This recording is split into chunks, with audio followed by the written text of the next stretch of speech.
मालन जब बेर तोलन लगी तो तोलते जो एक बेर पलड़े में तो नीचे गिर गया, तखड़ी के उस तुला के एक पलड़े से नीचे एक बेर गिर गया।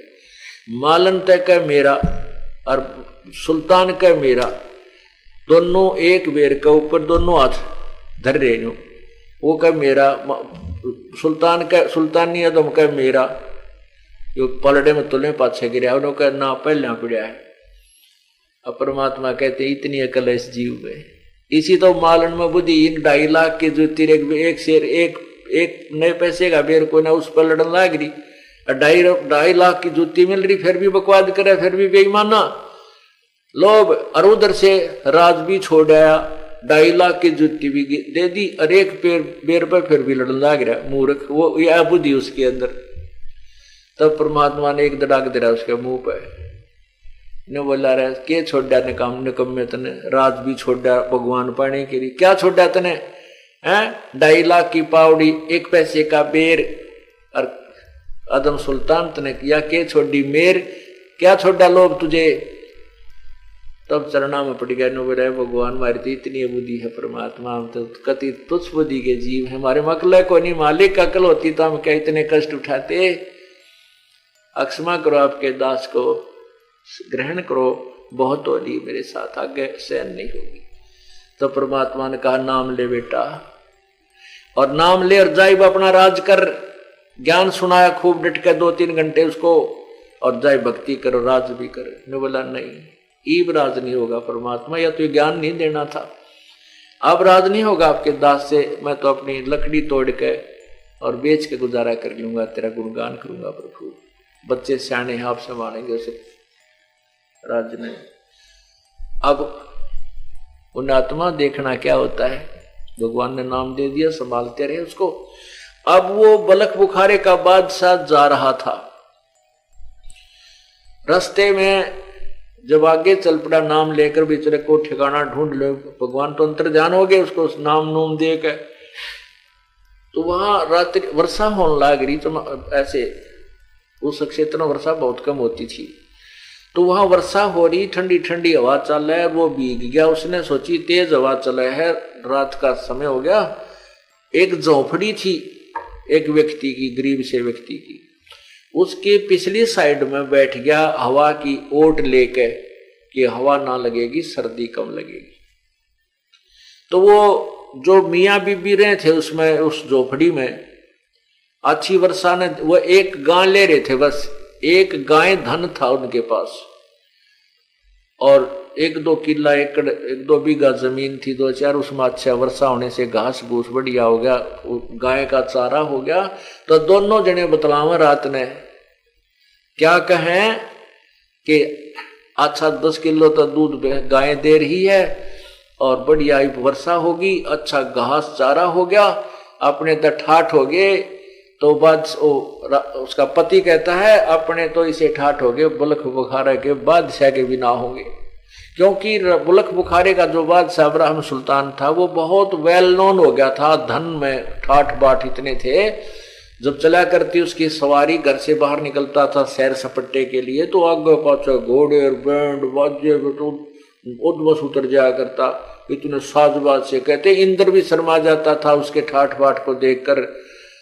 तो वो एक टूटी सी झोपड़ी वाला और एक गाय जिसमें 5-4 किलो 10 किलो दूध दे दी दोनों टाइम, और उसमें ने कहा अपने से ठाठ हो गए हैं, बुलख बुखारा के बादशाह के भी ना होंगे। अब उस बादशाह ने सोची भाई यो अच्छा बॉडी पूछ ला, इसने भी समझा दो, निकम्मा बताई इस थोड़े से इसने ठाठ मान रहा है। तो अपने आप को थोड़ा सा छुपा के कहने लगा, सुबह जब हुआ वालेकुम सलाम करी, प्रणाम किया उनको। तो दोनों बोले भाई कौन है तू? मैं तो कौन हूं बाद में बताऊंगा, पर आप जो शारात ने क्या कह रहे थे वो एक बार फिर दोहराना। क्या कह रहे थे कि आप कह रहे थे इसे ठाठ तबलक बुखारे के बाद से के भी कोई ना तो कि सुना था भाई। वो बोला मैं तुम्हारी झोपड़ी के पास से बैठा था, ठंड लगी थी, मैंने कपड़ा मेरे पास था नहीं। फिर वो समझाने लग गया भाई परमात्मा की भक्ति करनी चाहिए, गुरु जी से नाम दिलाऊंगा तुमने और भगवान की भक्ति करो। यो के ठाठ एक गाय एक पत्नी ने तू सब कुछ मान रहा है, और मैं हूं बलख बुखारे का बादशाह भाई, भगवान के लिए मैंने राज त्याग दिया। और पता था उसने बैठो, इतनी और औरतें थी मेरे पास, इतना घोड़े थे, इतनी गायें थी। तब वो अज्ञानी प्राणी क्या कहता, वो झोपड़ी वाला ने बोला, पहले तो तू मुझे बलख बुखारे का बादशाह नहीं लगता, और जब तू इब्राहिम सुल्तान तेरे जैसा बुद्धू मूर्ख नहीं जो राज छोड़ा, और मैंने के शिक्षा दी है, चल अपना काम कर। तब उस बलख बुखारे के बादशाह ने कही थी कि रांडी ढांडी नात जाए ये नरकइये काग, और बलख बुखारा त्याग दिया थी कोई पचली लागे। ये तो नालायक किसी एक औरत है और एक गांव बांध रहा है, इस समय ठाठ मान रहा है, इस समय कति मौज मान रहा है, हर भक्ति के आसपास नहीं, इसके बुद्धि में भी नातिर मुझे कहता चल चल, और कहते हैं बलख बुखारा छोड़ दिया भाई, थी कोई पचली लागी। ने बोला कोई मेरे पिछले संस्कार थे जो मेरे ऊपर मालिक ने मेरे की नरक में तो निकाल दिया। तो पुण्यात्माओं कहते हैं एक चोट सिधारिया जिन मिलन दाचा, क्या बताते हैं, 18 लाख तुरा जिन छोड़ी पद्मनी 16 संस, एक पलक में त्याग गए वो सतगुरु के हंस। 18 लाख घोड़े छोड़ दिए, 16,000 रानी, 18 लाख तुरा माने घोड़ा, 18 लाख तुरा जिन छोड़ी पद्मनी 16 सहंस, एक पलक में त्याग दिए थे वो सतगुरु के हंस। तो पुण्यात्माओं आप जो भक्ति मार्ग पर लगे हो, जिन्होंने सब विकार त्याग दिए और भगवान में आस्था होगी, ये कोई तुम्हारी पिछली लाग थी। कहते हैं रांडी ढांडी नात तुझे ये नरकइये काग, और बलख बुखारा छोड़ दिया मैंने थी कोई पिछली लाग। तो आपकी कोई पिछले संस्कार हैं जो परमात्मा ने आपको शरण में दिया है, और अब चूकियो मत ना, समझा है तो सिर दर पाऊं बहुर नहीं रे, ऐसा दाओ सत साहे। कर जोरूं विनती करूं, धरूं चरण पर शीश, गुरु राम देवानंद जी महाराज ने दियो नाम बख्शीश। कोटि कोटि सिजदा करूं, कोटि कोटि प्रणाम, चरण कमल में राखियो, मैं बांदी जाम गुलाम। गुरु जे तुम ना भूलियो, चाहे लाख लोग मिल जाए, हमसे तुमको बहुत है, तुमसे हमको नाई।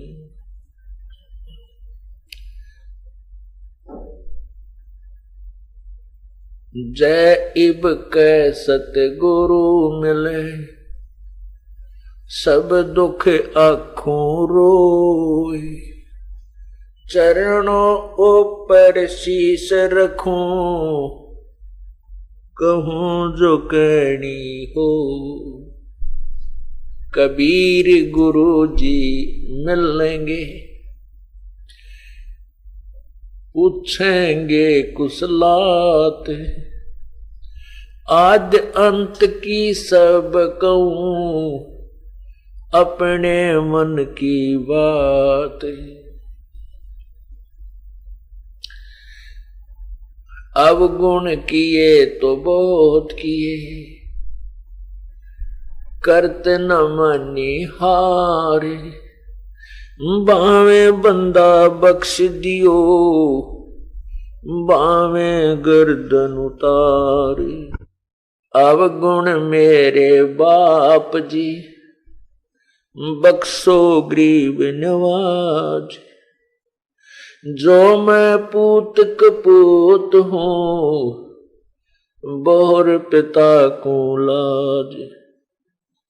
मैं अपराधी जन्म का, नक्सक भरे विकार, तुम दाता दुख भंजना, मेरी करो संवार। कुत्ता तेरे दरबार का, मोतिया मेरा नाम, गले प्रेम की रस्सी, जहां खेचो तो जाऊं। तो करो तो बावड़ू, और दूर दूर करो तो जाऊं। जो राखो तो ही रहूं, जो देवो सो खाऊं। बंदी छोड़ दयाल जी, तुम तक हमारी दौड़े। जैसे कागज जहाज का अब सोजत और न ठोरे।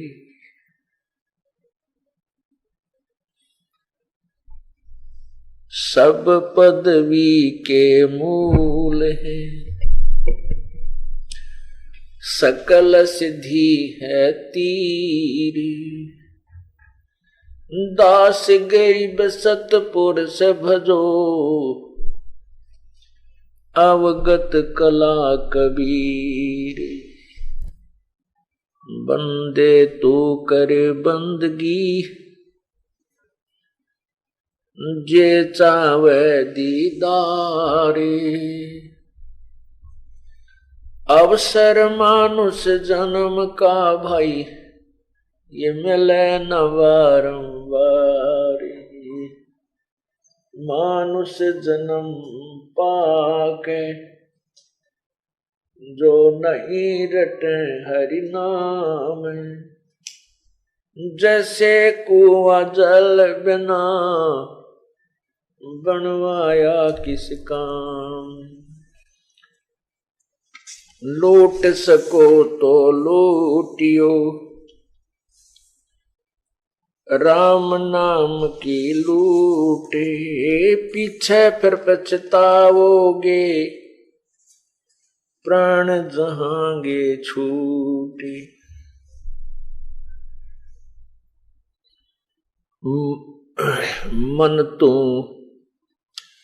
मन तू सुख के सागर बसरे। भाई और ना ऐसा जसरे। मन तू सुख के सागर बसरे, और न ऐसा यसरे। सर्व सोने की लंका होती, रावण से रणधीरम। सर्व सोने की लंका होती, रावण से रणधीरम। एक पलक में राज विराजी, जम के पड़े जंजीर में। मन तू सुख के सागर बसरे, और न ऐसा यसरे। मन तू सुख के सागर बसरे, और न ऐसा यसरे। उदय अस्त बीच चक्र चले थे, ऐसी जन ठकुराई। उदय अस्त बीच चक्र चले थे, ऐसी जन ठकुराई। चुन करी शिश्वर कल्प करी, तब खोज न पाया राई। मन तू सुख के सागर बसरे, भाई और न ऐसा जसरे। मन तू सुख के सागर बसरे, और न ऐसा जसरे। दुर्योधन से राजा होते, संग इकोतर बाई। दुर्योधन से राजा होते, संग इकोतर बाई। 11 सोनी संग चले थी, देही गीद न खाई। मन तो सुख के सागर बसरे, और न ऐसा यस रे मन तू सुख के सागर बस रे, और न ऐसा यस रे। 60,000 सगड़ के होते कपिल मुनीश्वर खाए, 60,000 सगड़ के होते कपिल मुनीश्वर खाए। एक सपुत्र उत्तान पात का परमात्म पद पाए, मन तू सुख के सागर बसरे भाई, और न ऐसा जस रे मन तू सुख के सागर बसरे, और न ऐसा जस रे। राम नाम पर लाद पड़े था हिरण्यकशिपु नावाए, राम नाम पर लाद पड़े था हिरण्यकशिपु नावाए। नरसिंह रूप धरे नारायण खम्भ पाड़ के आए, मन तू सुख के सागर बसरे भाई, और न ऐसा जस रे मन तू सुख के सागर बसरे, और न ऐसा जस रे। नामदेव नाम राम पर राते जाकी छान छवाई, नामदेव नाम राम रटे थे जाकी छान छवाई। एक पलक में देवल फेरा वो मृतक गऊ जवाई, मन तू सुख के सागर बसरे, और न ऐसा यस रे मन तू सुख के सागर बसरे, और न ऐसा यस रे।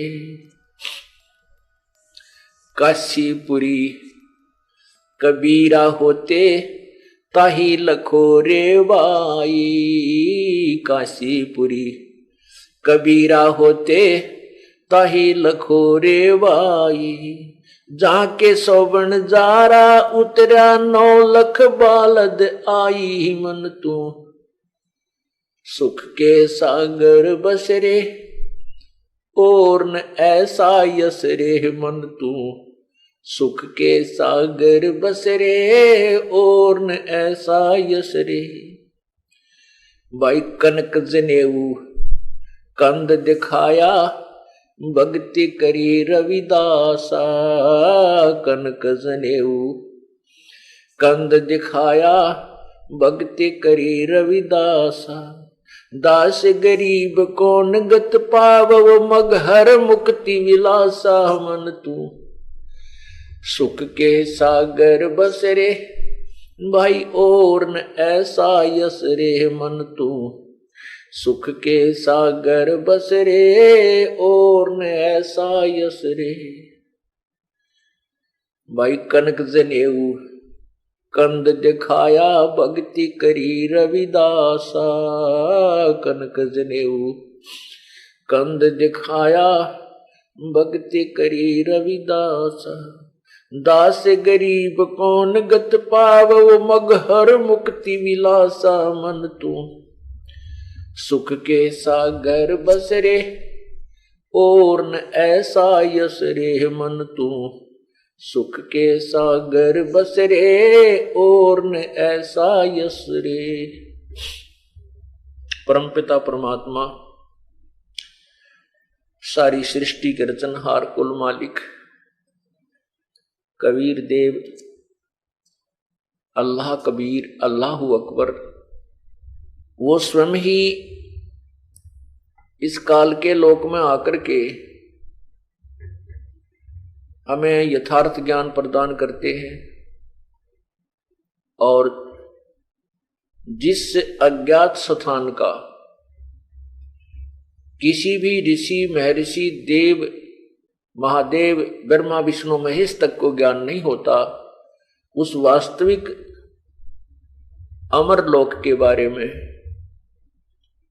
हमारे निज घर, ये जो हमारा वास्तविक स्थान है, उसके विषय में वो परमात्मा स्वयं ही बताते हैं।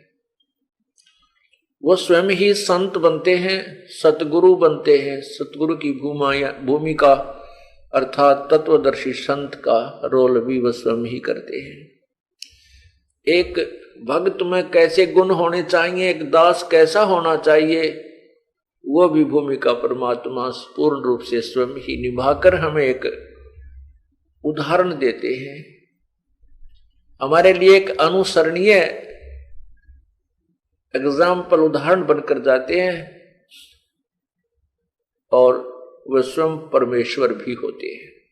अब वो हमें बता रहे हैं आकर के, आदरणीय गरीबदास साहिब जी को वो परमात्मा अपने सतलोक लेकर गए, उन और ऊपर के सब ब्रह्मांडों के विषय में सब जानकारी दी, उनको आंखों दिखाया, फिर अपने सतलोक दिखाया। इन सब के तुलनात्मक तरीके से गरीबदास साहिब को पूर्ण ज्ञान दिया और फिर उनकी आत्मा को वापस छोड़ दिया। उसके बाद उस पुण्य आत्मा गरीबदास जी साहिब ने क्या बताया है, परमेश्वर कबीर जी द्वारा दिए गए ज्ञान को कैसे उच्चारण किया है। मन तू सुख के सागर बस रे भाई, और न पहुर न ऐसा जस रे। जस मीन यश, यहां पर कितनी ही महिमा किसी राजा की या किसी धनवान व्यक्ति की कितनी महिमा बनी रहे, ये महिमा अस्थायी है।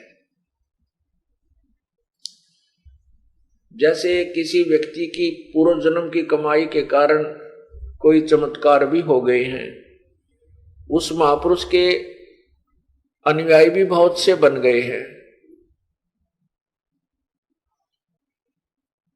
और उनकी यादगार भी बनी हुई है उस संत महात्मा की, और आज तक उस पे फूल चढ़ाए जाते हैं उसके, उनके द्वारा कोई चमत्कार कोई लीला की हुई उनको याद करके।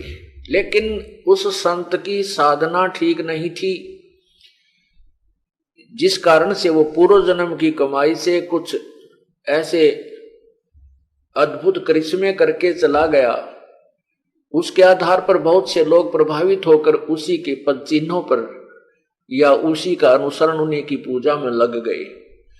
तो वो बहुत दोषी हुआ, क्योंकि स्वयं भी सर्वविरुद्ध साधना की करके 84 लाख योनियों को प्राप्त हो गया।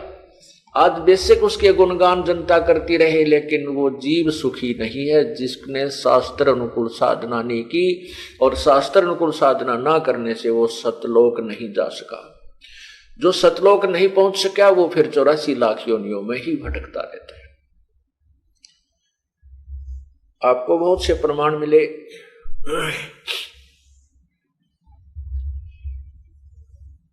कि ऐसे ऐसे महापुरुष हुए हैं जिन्होंने बड़ी अच्छी साधनाएं की, स्वर्ग चले गए, वहां पर देव का रूप धारण की पदवी पाई, अपने पुण्यों को समाप्त करके फिर मर्तलोक में आ गए, यही 84 लाख योनियों में भरम रहे। अब यहां पर कितने ही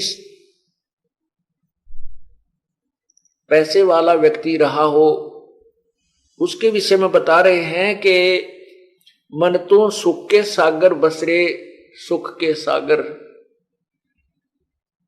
जहां पर कोई कष्ट नाम की कोई दुख नाम की वस्तु ना हो, उसको सुख का सागर, जैसे समुद्र में दृष्टि फैलावे, जहां तक दृष्टि जाए वहां तक सुख, उस सागर यानी जल ही जल होता है। ठीक इसी प्रकार सत्यलोक में सुख ही सुख है, वहां कोई कष्ट नाम की वस्तु नहीं है, कोई कष्ट नहीं है। तो यहां बताते हैं मन तो उस सुख के सागर बसरे, और नहीं ऐसा यसरे। यदि तू ये अपनी भक्ति ठीक करके सतलोक में स्थान प्राप्त कर गया तो इसके बराबर कोई भी यहां उसकी महिमा नहीं है। जैसे उदाहरणार्थ देते हैं,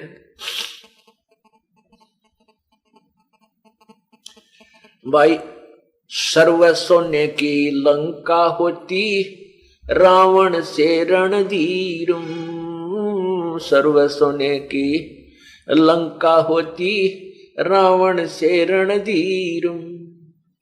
एक पलक में राज विराजीवो जम के पड़े जंजीरम। मन तू उस सुख के सागर बसरे और न ऐसा यसरे। रावण की कितनी महिमा थी।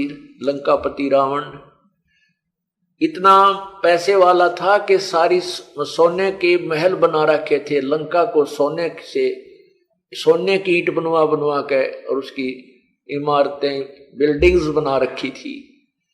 इतना पैसे वाला था। कहते हैं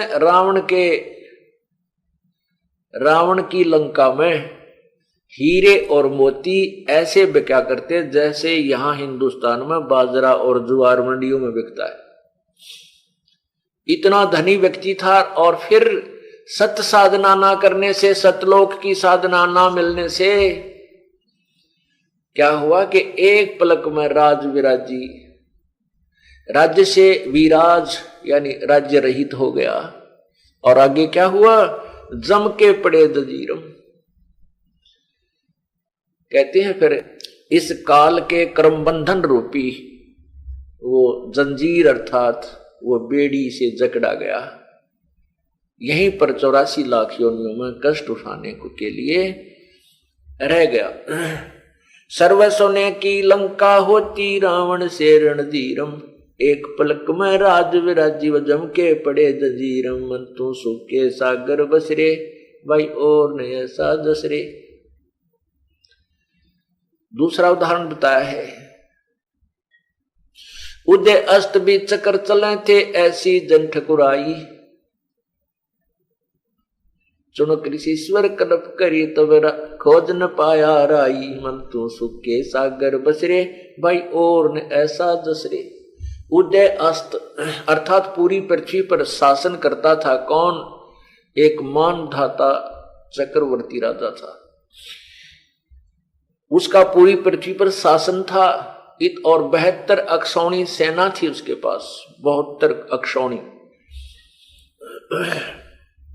एक यूनिट होती है अक्षौणी, उसमें अलग अलग भिन्न भिन्न प्रकार से उसमें हर तरह के सैनिक होते हैं। इतने घुड़सवार होते हैं, इतने रथ होते थे, कुछ उसमें जो है हाथी होते थे, कुछ पैदल सेना इतनी होती थी। ऐसी उसकी एक यूनिट की, एक डिवीजन का ऐसे संख्या होती थी। उसको 1 करोड़ मानकर चलते हैं। तो ऐसे उसकी एक यूनिट में 1 करोड़ सेना थी। 72 करोड़ सेना उसके पास थी। 72 अक्षौणी सेना। और उसको इतना अभिमान हो गया कि तेरे सामने टिकने वाला इस पृथ्वी पर कोई राजा नहीं है। तो वो क्या करता था? दूसरे वर्ष, तीसरे वर्ष कुछ सैनिकों के साथ एक घोड़ा छोड़ देता था। घोड़े के गले में एक साइन बोर्ड लगा दिया जाता था, इस्तार, एक पंपलेट टांग दिया जाता था लकड़ी की तख्ती पर, एक तख्ती पर लिख करके एक बोर्ड पर उस पर लिखा जाता था कि ये घोड़ा मानधाता चक्रवर्ती राजा का है और जिस भी अन्य नरेश को मानधाता चक्रवर्ती की अधीनता स्वीकार ना हो वो इस घोड़े को पकड़ ले, बांध ले और युद्ध के लिए तैयार हो जाए। इस दृष्टिकोण से प्रतिवर्ष की तरह जो भी उन्हें फिक्स समय रखा था 2 वर्ष का या 4 वर्ष के बाद वो ऐसे करता था। उसने ऐसा ये घोड़ा छोड़ा, उसके गले में वो एक पंपलेट टांग रखा था। तो उसने उस घोड़े को छोड़ दिया और वो घोड़ा घूमता हुआ, सैनिक उसके साथ थे, ऐसे ही दूसरे राजाओं के राज्य को पार करता हुआ जा रहा था। किसी ने घोड़ा नहीं पकड़ा। राजा की अक्षमता जो उस पर लिखी हुई थी, 72 करोड़ सेना, इसको देखकर सबके छक्के छूट जाते थे। कोई भी राजा से युद्ध करने को तैयार नहीं हुआ। एक चुणक नाम के ऋषि ये अपना हठ योग कर रहे थे, वेदों के अनुसार साधना कर रहे थे, साथ में हठ योग भी कर रहे थे। आपको बहुत बार समझाया है और आगे भी समझाते रहे, क्योंकि आप विद्यार्थी हैं और प्रत्येक सत्संग में विद्यार्थी अर्थात श्रोता बदलते भी रहते हैं, कुछ पुराने होते हैं। अब जैसे वेदों और गीता जी में स्पष्ट किया है कि जो हठ योग करते हैं, एक स्थान पर बैठकर हठ योग करके साधना करते हैं, वो मूर्ख राक्षस स्वभाव के व्यक्ति कहा गया है। अब ये ऐसा क्यों है? अब ऋषि जी वेद भी पढ़ते थे और साधना भी फिर हठ योग करके ऐसे समाधि लगाने की चेष्टा करते थे, जबकि किसी भी शास्त्र में समाधि हठ योग करके करने को नहीं कहा। गीता जी के अध्याय 3 में स्पष्ट किया कि अर्जुन, यदि तू एक स्थान पर बैठकर हठ योग करके साधना करता रहेगा तो तेरा निर्वाह कैसे होगा? इसलिए कर्म संन्यास से कर्म योग उत्तम है। कर्म योग का अर्थ होता काम करते करते परमात्मा की भक्ति करना। कर्म तो उसने ऋषियों ने ऐसा क्यों करना शुरू किया? ये हठ योग क्यों किया? क्या कारण रहा कि ये काल भगवान जो है ब्रह्म ज्योति निरंजन, ये जानबूझकर मिसगाइड कर देता है। वेदों में और गीता का ज्ञान तो सही दिया है, लेकिन अपनी भी बीच में ये टांग अड़ाता ही रहता है। जैसे श्री ब्रह्मा जी को इसने एक आकाशवाणी की, तप करो तप करो, तपह तपह, तपो तपो कर वाक्य सुनाया और लोक रचो बल मेरी माया। ज्योति निरंजन ने जब ब्रह्मा जी कमल के फूल को ऊपर बैठाकर सचेत किए थे, ज्योति निरंजन ने जब वो सचेत हुए तो उसने देखा मैं कमल के फूल पर बैठा हूं, हर तरफ जल ही जल है, कहीं पृथ्वी नजर आ नहीं रही, अब मैं क्या करूं? तब आकाशवाणी की ज्योति निरंजन ने कि तप करो तप करो। अब इसने उस काल भगवान की उस आकाशवाणी को पूर्ण परमात्मा की मानकर तपस्या की। 1000 वर्ष तक तपस्या करता रहा। तपस्या के बाद फिर कहा लोक रचो बल मेरी माया, अब तो प्राणियों की रचना कर, उसमें सिद्धि दे दी। लोक रचन एक सिद्धि है, सो ब्रह्मा को दीन। अब ब्रह्मा जी को बाद में वेद मिले, उन वेदों को पढ़ा, उसमें से ओम नाम सिलेक्ट कर लिया। यजुर्वेद अध्याय नंबर 40 के मंत्र 15 में स्पष्ट किया है कि ओम कर्तु समर, किल्वे समर और कर्तुम समर। ओम नाम का जाप विशेष कसक के साथ जाप कर, ओम नाम का जाप अपना परम कर्तव्य समझकर जाप कर, ओम नाम का जाप काम करते करते जाप कर। तो ब्रह्मा जी ने और अन्य ऋषियों ने वेदों से ओम नाम ले लिया कि ओम नाम ही पूर्ण परमात्मा का है, जबकि ये ओम नाम ब्रह्म का है और पूर्ण ब्रह्म इससे अन्य है, सुप्रीम पावर है, वो सर्व समर्थ है, सर्वशक्तिमान है। उसकी साधना वेदों में वर्णित नहीं है, उसका ज्ञान अवश्य है। परमात्मा पूर्ण ब्रह्म ने स्वयं कहा अपने 100वें वेद में कि वेद हमारा वेद है, मैं वेदन में नाही, और जौन वेद से मैं मिलूं वो वेद जानते नहीं। पूर्ण ब्रह्म कबीर परमेश्वर ने, कबीर देव ने, अल्लाह अकबर ने स्वयं कहा है कि वेद मेरा ही भेद दे रहे हैं, पर मैं वेदों से नहीं मिलता क्योंकि उसमें मेरी प्राप्ति की विधि नहीं है, और जिस वेद से मैं मिलूं वो वेद जानते ना। उस 100वें वेद से मैं लिखे हुए क्रियाओं से मैं प्राप्त हूं, वो इन 4 वेदों में नहीं है। तो इन हठ योग करना शुरू किया। उस आधार पर के ब्रह्मा जी को भगवान का आदेश था तप करो। उधर से वेदों को पढ़ा, वेद भी भगवान का आदेश है, वेदों में ओम नाम लिखा है, वो भी करो, यज्ञ भी करो। तो इन्होंने इस प्रकार ऋषियों ने हवन आदि भी प्रारंभ किए, साथ में हठ योग करके समाधि भी लगानी प्रारंभ की। ओम नाम का जाप भी जपा। ओम नाम के जाप से परमात्मा प्राप्ति नहीं है। गीता जी अध्याय नंबर 11 के श्लोक 47-48 में स्पष्ट किया है कि अर्जुन, ये मेरा वास्तविक रूप है जो तूने देखा, काल रूप, 1000 भुजा, 1000 सिर, बहुत से ये नजर दिखाई दिया तुझे, तो ये मेरा काल रूप है, मैं काल हूं। ब्रह्म जो गीता बोल रहा है और कहता है ये मेरा रूप, जो मेरे दर्शन न तो वेदों में वर्णित विधि से, न किसी जप से, न तप से, न किसी भी क्रियाक्रम से मेरे दर्शन, मेरी प्राप्ति नहीं हो सकती।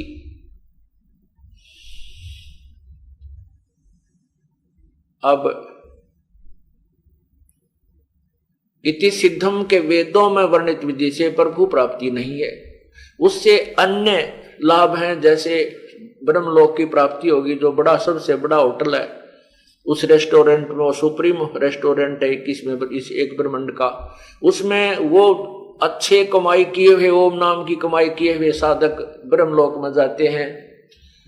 और उसी में नकली सतलोक, अलखलोक, अगमलोक, अनामी लोक तक की इस काल ने झूठी रचना कर रखी है, जिसको एक पंथ विशेष सतलोक के गुण गाता है और उसको कह का पता नहीं वो सतलोक कौन सा है, कैसे जाया जाता, उनकी साधना भी गलत है और लाखों करोड़ों लोगों को भ्रमित कर दिया इस काल के द्वारा दिए हुए झूठे ज्ञान से। इस काल ने एक नकली स्थान बना रखा है, सतलोक की रचना की हुई है, नकल की है सतलोक की, और अपने जाल में जीवों को फंसा। वो ब्रह्मलोक के अंदर रचना की है। तो ओम नाम के साधक, और जैसे प्रसंग चल रहा है चुनक ऋषि का, तो ऐसे जो साधना करते थे उनको ब्रह्मलोक प्राप्ति होती है। और यहाँ का एक हार्ड एंड फास्ट रूल और है कि जैसे कर्म प्राणी करेगा वो भोगने पड़ेंगे।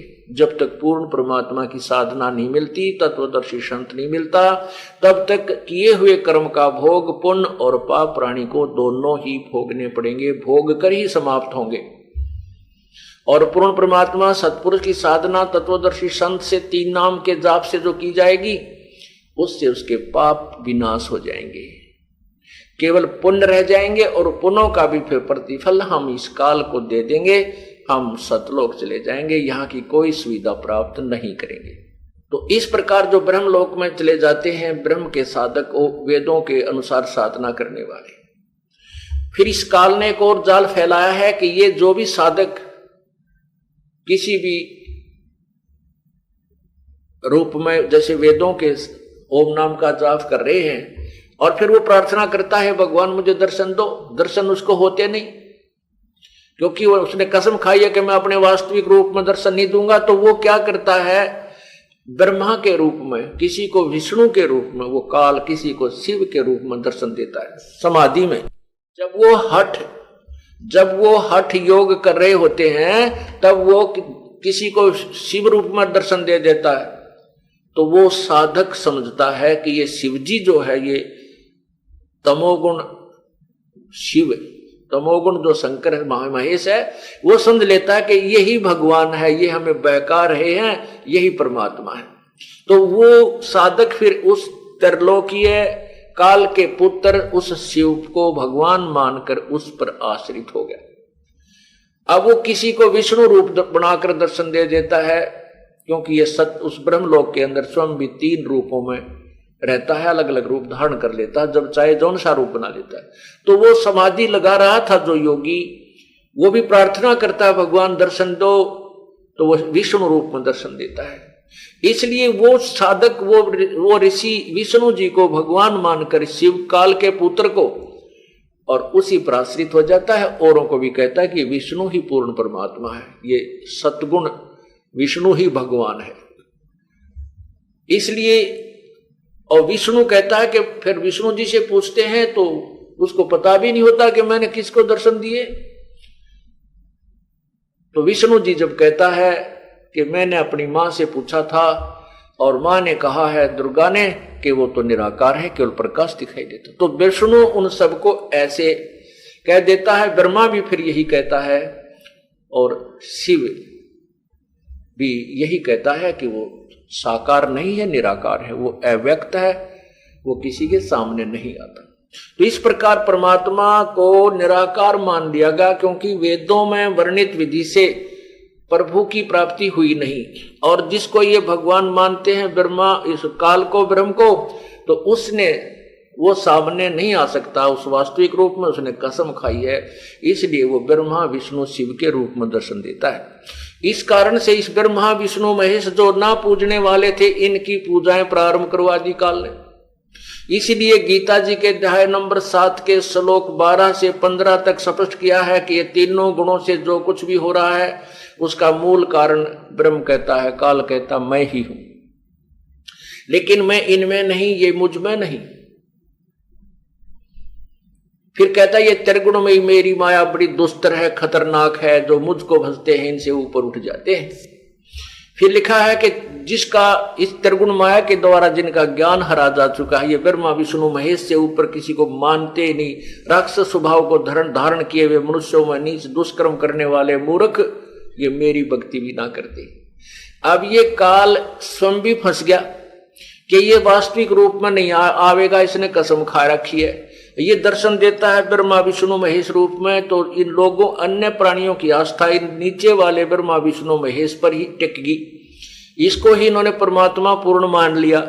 अब वो भी पछता रहा है कि ये मूर्ख मेरी भक्ति भी ना करते, इन ब्रह्मा विष्णु महेश तक ही सीमित रह गए, और ब्रह्मा विष्णु महेश तक की साधना करने वालों को भी मूर्ख, राक्षस स्वभाव को धारण किए हुए मनुष्यों में नीच दुष्कर्म करने वाले मूर्ख 4 उपाधि दे रखी है। और फिर 7वें अध्याय के 18वें श्लोक में कहता है ये मेरी पूजा अनुत्तम है, उत्तम नहीं है, क्योंकि जन्म मृत्यु मेरी साधना से भी समाप्त नहीं हो सकती, लेकिन इन अन्य उपासनाओं से मेरी साधना से बहुत लाभ है। जैसे ब्रह्मलोक में की प्राप्त किया हुआ प्राणी बहुत युगों तक उस महास्वर्ग में अपने पुण्यों के आधार पर रह सकता है, और दूसरा जो कॉमन स्वर्ग है या ब्रह्मा विष्णु महेश के लोकों में बने हुए जो होटल है, रेस्टोरेंट यानी स्वर्ग हैं, उनमें बहुत कम समय होता है। इसलिए कह रहा है कि ये मूर्ख मेरी साधना भी ना करते, फिर अपनी साधना को भी 7वें अध्याय के 18वें श्लोक में कहता वो भी मेरी साधना भी अनुत्तम है। ये योगी जन, ये ज्ञानी पुरुष जिन्होंने वेदों के पढ़ने से ये ज्ञान हुआ कि केवल एक पूर्ण परमात्मा की साधना से मोक्ष संभव है, उन्होंने आन उपासना तो छोड़ दी, ब्रह्मा विष्णु महेश, रजगुण ब्रह्मा, सतगुण विष्णु, तमगुण शिव जी और अन्य देवताओं की पूजा तो त्याग दी, लेकिन वो मेरे वाली साधना ओम नाम के जाप और ये हठ योग करते रहे, ये भी साधना अनुत्तम है, क्योंकि इससे जन्म और मृत्यु नहीं समाप्त होती, और जब तक जन्म और मृत्यु समाप्त नहीं होंगी तब तक हम सुख सागर में नहीं जा सकते, सतलोक नहीं जा सकते। वहां नहीं पहुंचे तो यहां फिर सुख नहीं है, केवल पुण्यों के आधार पर मौज मस्ती स्वर्ग महास्वर्ग में करके फिर 84 लाख योनियों में फिर यहां पर भटकना पड़ता है। ब्रह्मा विष्णु महेश, रजगुण ब्रह्मा, सतगुण विष्णु, तमगुण शिव जी तक भी 84 लाख योनियों में आते हैं, और नई आत्माएं ब्रह्मा विष्णु महेश का पद प्राप्त कर लेते हैं जो पुण्य युक्त होती है। इसलिए गीता अध्याय नंबर 4 के श्लोक 34 में कहा कि तत्वदर्शी संत की खोज करो, उनसे वो तत्व ज्ञान प्राप्त करो। उसके पश्चात 15वें अध्याय के 1 से लेकर 4 तक श्लोक में कहा है कि उस पूर्ण परमात्मा के ज्ञान को तत्वदर्शी संत से समझने के उपरांत उस परमेश्वर के परम पद को की खोज करनी चाहिए, जहां जाने के बाद फिर जन्म मृत्यु में कभी नहीं आते। और गीता ज्ञान दाता कहता है जिस भगवान ने, जिस पूर्ण परमात्मा ने सारे ब्रह्मांडों की रचना की है और मैं भी उसी की शरण हूं। 18वें अध्याय के 62वें श्लोक में कहा कि अर्जुन तू सर्वभाव से उस परमेश्वर की शरण में जा, जिसकी कृपा से तू परम शांति और शाश्वत स्थान यानी सतलोक को प्राप्त होगा। अब इन ऋषियों ने, चुनक जैसे महापुरुषों ने परमात्मा पाने के लिए अपना शरीर भी सौंप दिया, समर्पण कर दिया, कि मरे चाहे जीवित रहे परमात्मा प्राप्ति करने इतना जबरदस्त तप किया। लेकिन कहते हैं भाई वो मैं पेड़ बबूल का वो आम कहां से खाए। अब आम के स्थान पर कीकर बीज कर उसकी पूरी सिंचाई कर रहा है, पूरी उसकी बाड़ बना रखी है, गमला बना रखा है, कितनी प्रयत्न कर ले, लेकिन कीकर के बीज का, कीकर के पेड़ के आम नहीं लग सकते। इसलिए सत साधना यथार्थ नाम की भक्ति करने से ही पूर्ण मोक्ष होगा। अन्य साधनाओं से मोक्ष नहीं हो सकता, अन्य लाभ हो सकता है। चुनक ऋषि जी ने काफी वर्षों तक साधना की, अपना शरीर की भी परवाह नहीं की, सूख के शरीर कांटा बन गया। लेकिन उधर से हठ योग और ओम नाम के जप से सिद्धियां आ गई और उससे जो उसने तप किया उस तप का पुण्य उसको प्राप्त हुआ। एटम बम बन गया, एटम बम सिद्धि का बम बन गया। ये काल ऐसे ही चाल चलता है। अब क्या हुआ कि चुनक ऋषि ने देखा मानधाता चक्रवर्ती राजा के वो सैनिक जा रहे थे, घोड़ा आगे चल रहा था। चुनक ऋषि ने पूछा, भाई सैनिकों, इस घोड़े के ऊपर सवार क्यों नहीं है?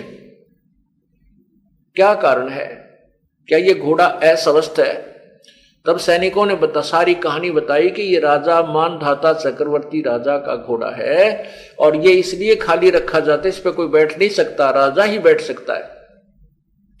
इसके गले में ये लिखा हुआ है महर्षि जी कि जो इस घोड़े को पकड़ेगा उसको राजा के साथ युद्ध करना होगा। राजा के पास 72 करोड़ सेना है, 72 सोनी। तब तो वो चले गए। जब वो काफी वर्ष दिन के बाद, महीनों के बाद जब पूरी पृथ्वी पे घूमकर वापस आए, वो वापस फिर उसी ऋषि के पास से गुजरने लगे। तब ऋषि ने पूछा, भी तुम्हारा घोड़ा किसी ने नहीं पकड़ा? अगर नहीं पकड़ा ऋषि जी, किसी ने नहीं पकड़ा। एक कहने लगा, कौन पकड़ सकता है हमारे राजा का घोड़ा, किसकी मां ने दूध पिलाया है और है किसी की हिम्मत? हमारे राजा के पास 72 करोड़ सेना है, इसलिए पूरी पृथ्वी घुमाए, किसी ने हमारे राजा के घोड़े को पकड़ने का साहस नहीं किया। अब देखो, ओए ओए, परमात्मा परमेश्वर की वाणी यहां याद आती है।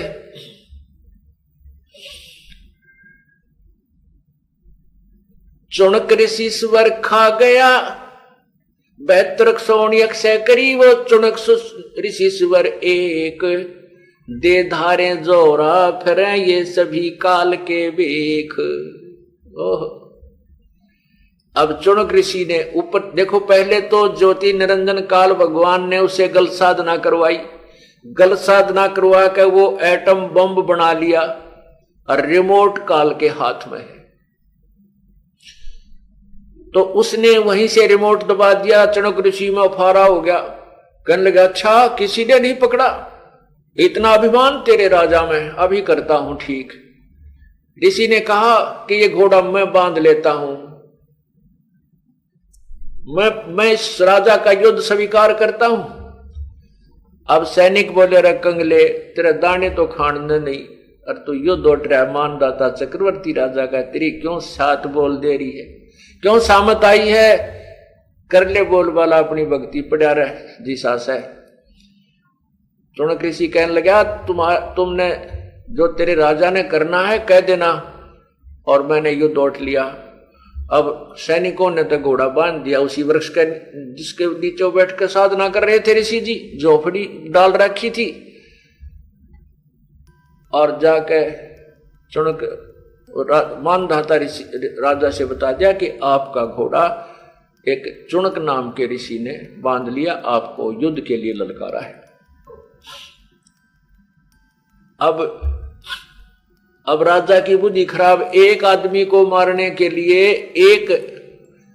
18 सोनी सेना भेज दियो, तेरा गजब, 18 करोड़ सेना। अरे 10-20 भेज दे, 50-60 भेज ले, नो तो देख ले यो के करे है, पर बुद्धि भ्रष्ट हो जब नहीं होया करे।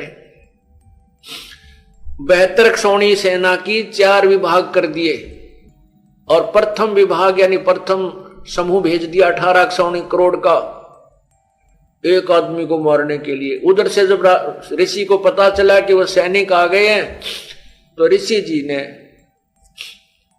अपने उस कमाई से 4 एटम बम बना लिए, अपनी वचन की सिद्धि से 4 पुतली तैयार की।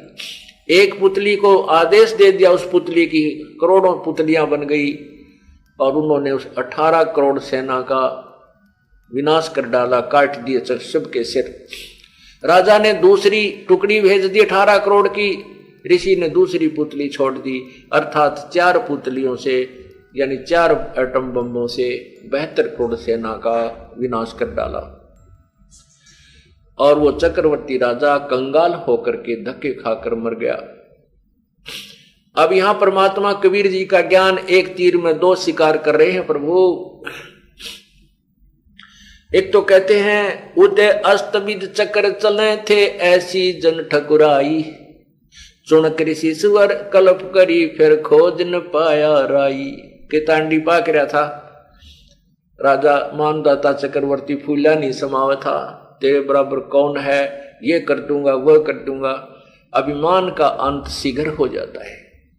एक तो ये प्रमाण दिया है, और सारी पृथ्वी का राजा था तो भी बिरान माटी होगी उस पूर्ण परमात्मा की भक्ति ना करने से। सब कुछ यही रह गया, यह पृथ्वी यही रह गई और जितने उसने पाप इकट्ठे किए उसके साथ चले गए। अब दूसरे तीर से क्या शिकार करते हैं, ये तो प्रथम उदाहरण से हमें समझाना चाहते हैं कि आप लोग कितनी तो जहां संपत्ति इकट्ठी कर सकते हो, जिस छोटी सी संपत्ति में आप इतने गर्व किए बैठे हो। जैसे कल आपने सत्संग में सुना था, पूर्व सत्संग में, कबीर कहां गर्बियो ऊंचा देख आवासे, कल पड़े भूमि लोटना तेरे ऊपर उगे घास। एक बढ़िया कोठी बन जाए तो फूला नहीं समाता ये प्राणी, इतनी अज्ञानता भरी है बगैर तत्व ज्ञान के। और यहां प्रमाण करते हैं कि पूरी पृथ्वी का राजा था तो भी ऐसे कारण बन गए, उसकी सब कुछ नष्ट हो गया। जैसे कितना धनवान राजा था लंका का राजा रावण, और उसका भी कारण ऐसा बन गया, सत साधना और मर्यादा में न रहने से विनाश को प्राप्त हुआ। ऐसे ही मानधाता चक्रवर्ती राजा पूरी पृथ्वी का शासक होते हुए भी अंत में दुर्गति को प्राप्त हुआ। राम रटत दारिद्र भलो टूटी घर की छान, वो सुंदर महल किस काम के जहां भक्ति नहीं भगवान। पुण्यात्माओं, इस ज्ञान को गहराई से समझने की चेष्टा करो, तभी आप भक्ति पर लग सकोगे। अन्यथा हम एक दूसरे को देखकर उसकी कोठी बड़ी है मैं भी बना लूं, उसके पास 4 एकड़ जमीन है मैं 20 एकड़ बना लूं, ये तो काल का जाल है, ये तुम्हें यहीं फिर उलझा कर रख देगा। ये ना कोठी संग जानी, ना ये एकड़ ये किले साथ जाएंगे, जमीन के साथ जाएगी आपकी सतभक्ति पुण्य सेवा और किए हुए ये यज्ञ हवन आपके साथ चलेंगे। इनको आप नहीं कर पाओगे यदि आपको ये ज्ञान गहराई से समझ में नहीं आया, इसलिए समझाया जाता है। और दूसरा क्या स्वीकार करते हैं कि जैसे चुनक जैसे ऋषि ने अपना जीवन भी समर्पण किया, लेकिन सत साधना तत्व ज्ञान न होने से, तत्वदर्शी संत के अभाव से इतना मेहनत और प्रयत्न करके भी वो यूजलेस रही, व्यर्थ रही। व्यर्थ क्यों रही? क्योंकि मोक्ष पूर्ण मोक्ष नहीं हुआ। यहां से उसकी कितनी प्रभुता बन जाए, यहां से उसकी कितनी महिमा। ऋषियों में चुनक ऋषि का नाम बहुत आदर से लिया जाता है, बड़े महापुरुष थे भाई।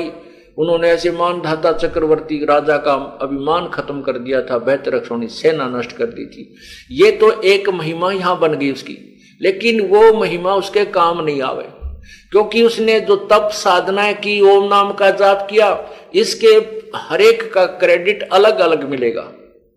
ओम नाम के जाप की कमाई का पुण्य इसको स्वर्ग में, महास्वर्ग में जाना होगा, जाएंगे वहां मिलेगा।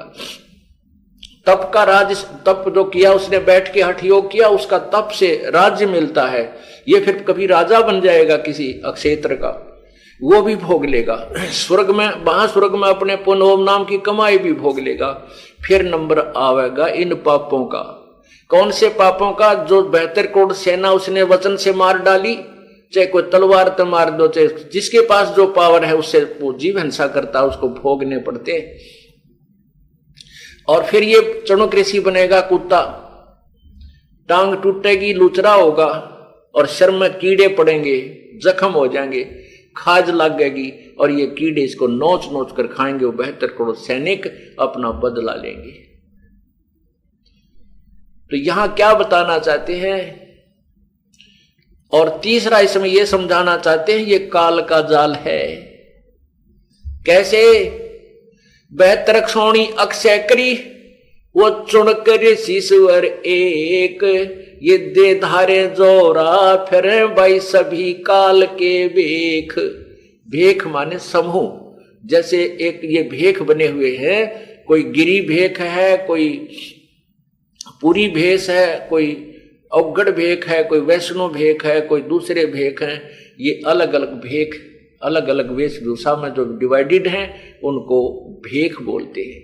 कहते हैं ये दे धारे जोरा माने मौत, या मौत घूम रही है सरेआम। ये ऋषि जी एटम बम बने फिर रहे हैं, न जरा सच कह दे कोई बात उसी को श्राप दे देते हैं। एक बार दुर्वासा ऋषि बड़े तपस्वी और बड़े सिद्ध पुरुष माने गए और उनसे सब डरते थे कि इनके वचन में बड़ी शक्ति है। एक समय विष्णु पुराण में लिखा है कि दुर्वासा ऋषि जंगल में जा रहे थे। वहां पर एक लड़की एक बहुत अच्छी माला बना करके गले में पहने हुई थी। अब उस ऋषि ने कहा कि ये लड़की ये माला मुझे दे। उस लड़की को पता था कि ये वो ऋषि है और ऋषि को अगर ना कर दी तो ये ना जाने के श्राप दे देगा। तो उसने तुरंत वह माला का निकालकर ऋषि दुर्वासा जी को दे दी। दुर्वासा जी ने वह माला अपने सिर पर धर ली, नो इकट्ठी करके नो रख ली। ऋषि दुर्वासा जी जा रहे थे और इंद्र जी अपने हाथी पर, ऐरावत हाथी पर बैठा हुआ, ऊपर उसके छत्र लिए खड़े हुए, आगे देवता लोग उसके गुणगान करते हुए और बहुत ज्यादा चल रहे थे सैनिक, वो बहुत समूह चल रहा था, बैंड बाजे बज रहे थे। अब दुर्वासा जी वहां से अकड़ के निकल रहा है, वहां जा रहे थे तो दुर्वासा जी ने इंद्र के ऊपर हाथी पर बैठे हुए को वो माला उठाकर और ऐसे दे मारी इंद्र को, हाथी पर बैठे को ऐसे मारी, वो इंद्र के पास जा गिरी। इंद्र ने उठाकर हाथी के मस्तक पर रख दी। हाथी का मस्तक अच्छा चौड़ा हुआ प्लेटफॉर्म था, तो उसके ऊपर रख दी। वो हाथी बहुत बड़े हैं उनके, इंद्र के हाथी बहुत बड़ा है, तो उसके ऊपर उसके माथे पे गिर दी।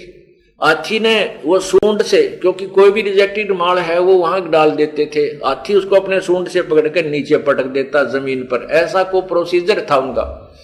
तो जो ही उस इंद्र ने दुर्वासा के द्वारा फेंकी गई माला को हाथी के मस्तक पर डाला, हाथी ने सूंड से पकड़कर जमीन में पटक दी।